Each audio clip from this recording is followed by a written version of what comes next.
Rajkot TRP game zone અગ્નિકાંડ મામલે આ અગ્નિકાંડમાં 28 લોકો જીવતા હોમાયા હતા, જેમાં 9 જેટલા વાલસોયા બાળકો પણ હોમાયા છે। ત્યારે હાલ તો કહી શકાય કે જે એસઆઈટી છે તે એક્શન મોડમાં આવી છે। અત્યાર સુધીમાં જે સંચાલકો જે ફરિયાદમાં જેમના નામ હતા તેમાંથી 4 સંચાલકોની ધરપકડ કરી છે અને એ સિવાય જે નાના અધિકારીઓ હતા તે અધિકારીઓને સસ્પેન્ડ કરવામાં આવ્યા છે અને મોટા અધિકારીઓને માત્ર બદલી કરી સરકાર સંતોષ માની રહી છે। ત્યારે આની પાછળ જે નેતાનો હાથ છે તે નેતાના કહેવાથી જે આખું ગેરકાયદેસર ગેમ ઝોન ચાલતું હતું તે નેતાનું શું? નમસ્કાર, હું મયુર મેવાડા, આપ જોઈ રહ્યા છો નિર્ભય ન્યૂઝ। રાજકોટ ટીઆરપી ગેમ ઝોનમાં જે અગ્નિકાંડ સર્જાયો અને જે 28 લોકો જે આની અંદર જીવતા હોમાયા હતા, પરંતુ આ ગેરકાયદેસર જે ગેમ ઝોન ચાલી રહ્યું હતું તે ગેરકાયદેસર ગેમ ઝોનમાં જે નેતાનો હાથ હતો તે નેતાનું શું, તે નેતાનું નામ સુદ્ધા હજી સુધી બહાર નથી આવ્યું। જે અગ્નિકાંડ સર્જાયો ત્યારબાદ સરકાર જે આ અગ્નિકાંડને લઈને ત્વરિત એક્શન મોડમાં આવી, તાત્કાલિક ધોરણે રાતોરાત એસઆઈટીની રચના કરવામાં આવી અને એસઆઈટીની રચના કર્યા બાદ એસઆઈટી જે એક્શન મોડમાં આવી અને જે સંચાલકો છે તે સંચાલકોની ધરપકડ કરવામાં આવી, જેની અંદર જે અત્યાર સુધીમાં 4 લોકોની ધરપકડ કરી છે। જેમાં ગઈકાલે જે ધરપકડ કરવામાં આવી હતી તેમાં યુવરાજસિંહ સોલંકી, રાહુલ રાઠોડ અને નીતિન સોની જે આ 3ની ધરપકડ કરવામાં આવી। આ 3ને 14 દિવસના રિમાન્ડ છે તે રિમાન્ડ ઉપર લેવામાં આવ્યા અને ચોથો એક જે સંચાલક હતો ધવલ ઠક્કર, જેને ગઈકાલે બનાસકાંઠા એલસીબી દ્વારા આબુ રોડ પરથી ઝડપી લેવામાં આવ્યો છે। એટલે કે કુલ 4 સંચાલકોની ધરપકડ કરવામાં આવી છે, તે લોકોને આની પાછળ જવાબદાર માનવામાં આવી રહ્યા છે અને તે સિવાય જે અધિકારીઓની બેદરકારી હતી તે અધિકારીઓને નાના જે અધિકારીઓ છે તે લોકોને સસ્પેન્ડ કરવામાં આવ્યા છે અને જે મોટા અધિકારીઓ કહેવાય તે અધિકારીઓને માત્ર બદલી કરી દેવામાં આવેલી છે। એટલે સરકાર માની રહી છે કે બદલી કરવાથી આ લોકોને ન્યાય મળી શકશે, પરંતુ સાહેબ આ અધિકારીઓના જે નેતાના રેફરન્સથી આ લોકો મળવા ગયા હતા તે નેતાનું શું? કારણ કે માનવામાં આવી રહ્યું છે સ્પષ્ટપણે કે કોઈ પણ અધિકારીને જો આટલું મોટું ગેમ ઝોન ચાલુ કરવા માટે કોઈ વ્યક્તિ મળવા જાય તો તે કોઈ નેતાના રેફરન્સથી જ મળવા ગયો હોય, એ સિવાય અધિકારી તેને મળે પણ નહીં। ત્યારે જો વાત કરીએ તો આટલું મોટું ગેમ ઝોન જે ગેરકાયદેસર રીતે ચાલતું હતું તે ગેમ ઝોનની પાછળ કોઈ નેતાનો હાથ ચોક્કસથી કહી શકાય। તે નેતાના 4 હાથ જે આ ગેમ ઝોનના સંચાલક ઉપર હશે ત્યારે જ આ રીતે ગેરકાયદેસર ગેમ ઝોન આટલા ટાઈમથી જે ચલાવવામાં આવતું હતું અને અધિકારીઓ બી આંખ આડા કાન રાખીને જે ચલાવી રહ્યા હતા। જો સાહેબ તમારા ઘરની બહાર એક નાનકડો ઓટલો બી જો તમે ગેરકાયદેસર રીતે બહાર ખેંચ્યો હોય ને તો તે ઓટલો તોડવા માટે કોર્પોરેશનના અધિકારીઓ તાત્કાલિક ધોરણે દોડીને આવી જતા હોય છે।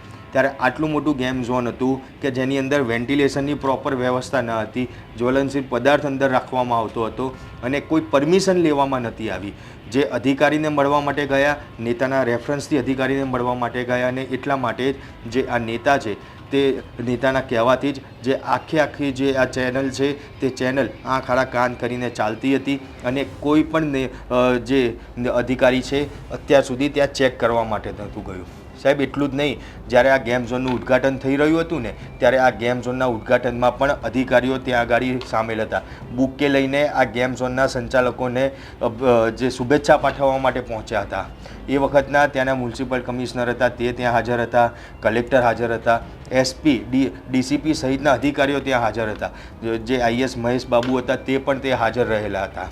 આ લોકો સામે હજી સુધી કોઈ એક્શન નથી લેવાયા, પરંતુ જે અધિકારી કે જે અત્યારે કહી શકાય કે જવાબદાર કહી શકાય, કારણ કે તેમની નિગરાની હેઠળ આટલા સમયથી જે આ આખું ગેમ ઝોન ધમધમી રહ્યું હતું તે જે મ્યુનિસિપાલિટી કમિશનર જે હાલના જે હતા તેમને ત્યાંથી બદલી કરી દેવામાં આવ્યા। રાજકોટ પોલીસ કમિશનરને બદલી કરી દેવામાં આવી।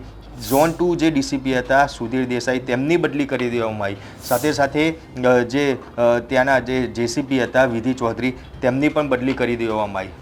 આ બધાની બદલી કરવાથી શું ખરેખર ન્યાય મળી જશે? કેમ આ લોકો સામે હજી સુધી તેમને તેમની ફરજ ઉપરથી મુક્ત કરવામાં નથી આવ્યા? તેમને સસ્પેન્ડ નહીં, ડિસમિસની કાર્યવાહી તેમની સામે નથી કરવામાં આવી।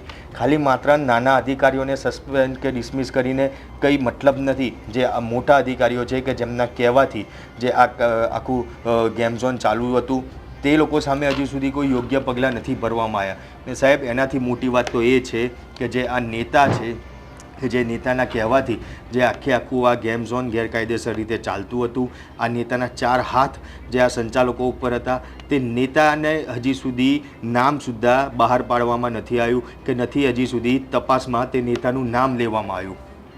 સાહેબ, 27 વર્ષથી તમારી સરકાર છે કે જે ગુજરાતમાં રાજ કરી રહી છે, પરંતુ આટલા બનાવ બન્યા છતાં બી કોઈ એવા યોગ્ય પગલાં સરકાર તરફથી નથી ભરવામાં આવ્યા કે જનતાને તેનાથી સંતોષ મળી શકે. તક્ષશિલા કાંડ સુરતમાં થયો, આટલા બાળકો તેની અંદર હોમાયા, બાળકોએ પોતાનો જીવ બચાવવા માટે ઉપરથી નીચે કૂદતા છે તેવા દ્રશ્યો બી સામે આવ્યા હતા. પરંતુ એ વખતે પણ સરકારે એવું દેખાડો કર્યો કે અમે લોકો જે આને લઈને કડક એક્શન છે તે લઈશું, SITની રચના કરીશું, કોઈ પણ ચમરબંધી હશે તેને છોડવામાં નહીં આવે. સાહેબ, માત્ર સંચાલકો છે તેમને જ અટકાયત કે ધરપકડ કરવામાં આવે છે, તેમને જ જેલના સળિયા પાછળ મોકલવામાં આવે છે, પણ ત્યાંના જે જવાબદાર અધિકારીઓ હતા કે જે નેતાઓનો હાથ હતો તે લોકોના હજી સુધી કોઈ નામ સામે આવ્યા. મોરબી કાંડ થયો, આટલો મોટા 141 લોકો આ મોરબી બ્રિજ કાંડમાં મોતને ભેટ્યા હતા. એમાં અનેક બાળકો હતા, અનેક જવાન લોકો હતા, અનેક દીકરીઓ હતી, અનેક વૃદ્ધો હતા. જે આના સંચાલક હતા, કહેવાય છે કે તેના માથે પણ જે નેતા છે તેના 4 હાથ હતા. તેને બચાવવા માટે અનેક પ્રયત્ન બી કરવામાં આવ્યા હતા, પરંતુ તે નેતાનું નામ હજી સુધી સામે ક્યાંય કોઈ ચાર્જશીટમાં કે કોઈ ફરિયાદમાં લેવામાં નથી આવ્યું કે નથી તે નેતા સામે કોઈ પગલાં લેવામાં આવ્યા. અને માત્ર સંચાલકની ધરપકડ કરી અને તેને જેલના સળિયા પાછળ મોકલી સંતોષ માની લેવામાં આવ્યો છે. સાહેબ, શરમ કરો. હવે તો જનતા બી તમારાથી ત્રાસી ગઈ છે કે આ સરકાર 27 વર્ષથી રાજ કરે છે, પરંતુ એવું કોઈ સરકાર તરફથી એવા કોઈ પ્રકારના પગલાં નથી લેવામાં આવ્યા કે જેથી કરી જનતાને આ સરકાર ઉપર હવે ભરોસો રહે. બરોડા હરણીકાંડ થયો, ત્યાંની અંદર પણ બાળકો જ મર્યા હતા. આટલા બાળકો મરે છે, આટલા લોકો મરે છે, પરંતુ સરકાર જે હજી નિંદ્રા અવસ્થામાં જ રહી છે, સરકાર કોઈ યોગ્ય પગલાં નથી ભરતી. માત્ર ને માત્ર SITની રચના કરી દે છે અને તપાસ ચાલી રહી છે તેવા ઢોર છે તે દેખાડવામાં આવી રહ્યા છે. પરંતુ આની પાછળ પણ જે બરોડા હરણીકાંડ થયો તેની પાછળ બી નેતાઓનો હાથ રહેલો હતો. જે આરોપીઓ છે તેના માથે 4 હાથ નેતાના રહેલા હતા. તે નેતાના નામ સુદ્ધા હજી સુધી ક્યાંય તપાસમાં બહાર નથી આવ્યું કે નથી તેની સામે કોઈ પગલાં લેવાયા. કેમ? તે તમારા નેતા છે એટલા માટે તે લોકો સામે કોઈ પગલાં નથી ભરાતા. રાજકોટ અગ્નિકાંડ થયો, તેમાં બી કહેવાય છે કે નેતાના 4 હાથ હતા અને નેતાના જે રેફરન્સ હતો તે રેફરન્સથી આ સંચાલકો જે તે અધિકારીને મળવા ગયા હતા અને ત્યારબાદ આખું આ ગેરકાયદેસર ગેમ ઝોન છે તે ચાલુ કરવામાં આવ્યું હતું. સાહેબ, જ્યારે ગેમ ઝોન ચાલુ કરવામાં આવ્યું ત્યારે એક ખાલી ગ્રાઉન્ડ ફ્લોર ઉપર જ ગેમ ઝોન બતાવવામાં આવ્યું હતું, પરંતુ ગેમ ઝોન ચાલુ થયા બાદ ધીમે ધીમે ફર્સ્ટ ફ્લોર, સેકન્ડ ફ્લોર, રીતે જે ફ્લોર છે તે બનાવવામાં આવ્યા. આ ફ્લોર બનાવવા માટેની જે પરવાનગી લેવાની હોય તેવી કોઈ પરવાનગી પણ નથી લેવામાં આવી. એટલે સુધી કે ત્યાં આગળ હવે સ્નો પાર્ક બનાવવામાં આવતું હતું, પણ આ સ્નો પાર્ક બનાવવા માટે નથી કોઈ અધિકારીને જાણ કરવામાં આવી કે નથી સ્નો પાર્ક બનાવવા માટેની કોઈ અરજી કરવામાં આવી. કેમ? કારણ કે નેતાજીનું કહેવાનું હતું. નેતાજીએ કીધેલું હતું કે આ અમારા છે, આ ગેમ ઝોન મારું છે, એટલે તમે એને સાચવી લેજો. અને એટલા માટે થઈને જ અત્યાર સુધી કોઈ નેતાની સામે પગલાં નથી લેવામાં આવ્યા કે આ નેતા હાલની સરકારના જે છે, સરકારની અંદર આ નેતા રહેલા છે અને એટલા માટે સરકાર તે નેતા સુધી પહોંચી નથી શકતી. કે એવું કહેવાય છે કે ગુજરાતની અંદર અધિકારી રાજ ચાલી રહ્યું છે, અધિકારીઓ જ અત્યારે સરકાર ચલાવે છે. એટલા માટે આ અધિકારીઓને કેમ સસ્પેન્ડ કરવામાં નથી આવ્યા? નાના અધિકારીઓને સસ્પેન્ડ કરી દીધા અને સંતોષ માની લીધો. મોટા અધિકારીને માત્ર બદલી કરીને તેમને સાઈડમાં કરીને બેસાડી દીધા કે જે અત્યારે હાલ વિવાદ ચાલી રહ્યો છે તે વિવાદ શાંત થઈ જાય. સાહેબ, વિવાદ એમને બદલી કરવા માટેનો નથી, પરંતુ તેમની સામે ફરિયાદ કરવામાં આવે તેના માટે છે. તેમને ડિસમિસ કરવા સુધીની માંગ છે તે અત્યારે જનતા કરી રહી છે. આ 27 વર્ષમાં એક એવો દાખલો સરકાર બતાવે કે તેમને જો કોઈ કાંડ થયો હોય તો તેમાં તેમને એક્શન લીધા હોય, તેની પાછળ જવાબદાર નેતા હોય તો તે નેતા સામે પગલાં લીધા હોય કે તે નેતાને જેલના સળિયા પાછળ મોકલવામાં આવ્યો હોય. કોઈ જ એવો દાખલો નથી કે એ બતાવી શકે. અને એટલા માટે જ કહેવાય છે કે ભાઈ આ રાજકોટ અગ્નિકાંડ થયો, SIT 100% તેનું કામ કરી રહી છે. SIT કડક એક્શન મોડમાં બી દેખાઈ રહી છે અને SIT પણ કહી રહ્યું છે કે આ વખતે અધિકારીઓ હશે જે સીધી લાઈને દેખાઈ રહ્યા છે તે અધિકારીઓને બી છોડવામાં નહીં આવે. સરકાર તેમની સામે ફરિયાદ કરવાની જે કાર્યવાહી છે તે પણ કરવા માટે તૈયાર છે. પરંતુ આ નેતા છે તેનું શું? કેમ આ નેતાને બચાવવામાં આવી રહ્યા છે? નેતાજીના 4 હાથ વગર કોઈ જ આટલું મોટું ગેરકાયદેસર ગેમ ઝોન ચલાવી શકે તેની કોઈ તાકાત નથી.